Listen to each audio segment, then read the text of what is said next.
مسافر اکثر د سرسایې باره کې سوالات کوي. سوال د هغوی دی چې یاره مونږ خو به د بار ملک په حساب ورکو چې کم نابالغه بچي دي نو د دې به څه حساب سره ورکړی کېږي. اصل مسله احتیاطي مسله ده. دی کې سرسایې مقدار خو چې په پاکستان کې مقرر شوی دی نو هغه د غنمو په حساب سره 250 روپۍ احتیاطاً 300 روپۍ دی او سعودي دوبۍ د دې 25 درهم 25 ریال د دې مقرر دی.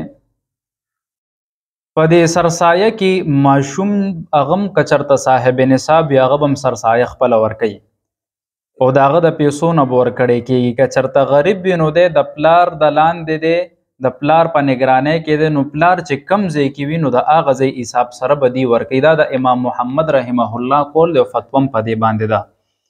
نو بهتره دا ده لازمه دا ده په خپل پلار باندې که چېرته په سعودي عرب کې وي کم نابالغه بچي وي یا په دوبۍ کې وي نابالغه بچي په پاکستان کې وي نو د دې سرسایه به هم په هغه مقدار ورکوي.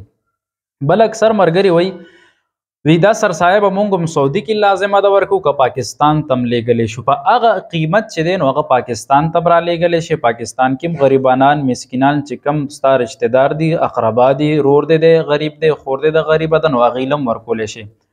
دا بل ملګری وی چې مور او پلار له سرسایه ورکولی شي مور او پلار له نشي ورکولی. څوک تا نه پیدا وي ته د چا نه پیدا یې هغوی له سرسایه نشي ورکولی.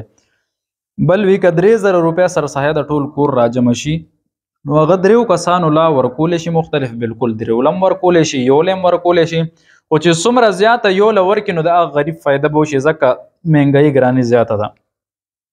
د قرآن مجید سجدې یو ځای کولی شي او که هر یو سجده بیله بیله کې قرآن مجید سجده چې کې نو اول خو د دې دپاره نیت دا دی چې په قرآن کې کومه سجده راغلی دا کوم نو ډایرکټ د ولاړې نه به سجدې ته لاړ شي. دې کې نه لاس اوچتول شته او نه په دې کې سلام سره خول شته. دویمه خبره په دې کې دا ده چې هغه ټیم دی اونه که نو که 14 سجدې څوک په یو مخ هم کوي د قرآن مجید نو ده هم کولی شي جایز دي. ښځې د تراو جماعت کوي یو ښځه پکې قرآن پړاوي تراو کې دا بهتره نه ده افضل نه ده بلکې مکروه تحریمي ده.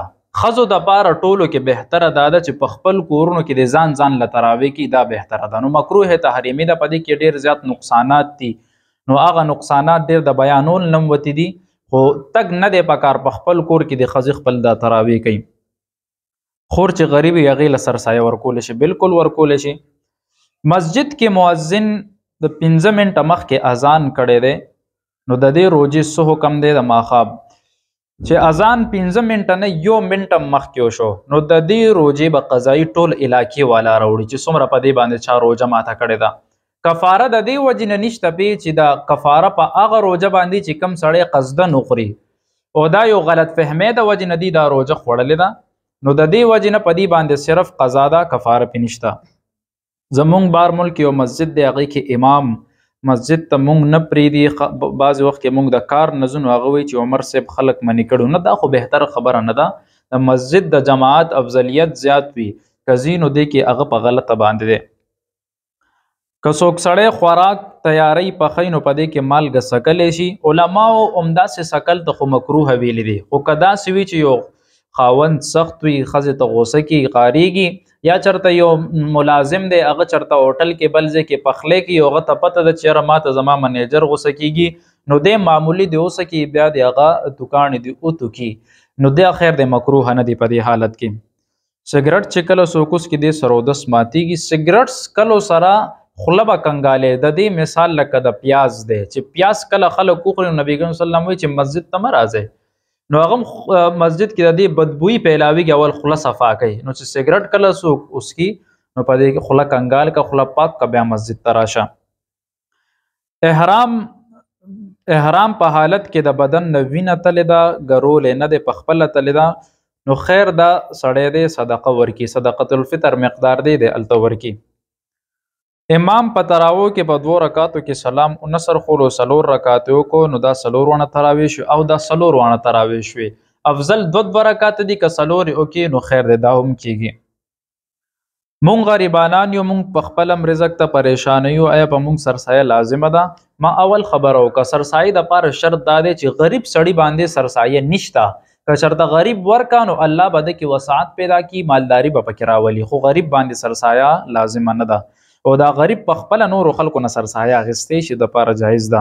د غریب مقدار 1,40,000 روپۍ چې چا سره نه وي دا غریب دی، او که 1,40,000 روپۍ یا د دې نه زیات چا سره وي دی به سرسایه به دی ورکي، په ده دا لازمه ده. مونږ په بار ملک یو کمپنی دا هغې مونږ له میډیکل کارډ را کړی دی، نو بعضې مرګرو ته ضرورت نه بغیر د ضرورت نه لاړ شي، هغې د هغې نه پیسې راوکاږي، هره میاشت کې 40-50 درهم راویستی شي.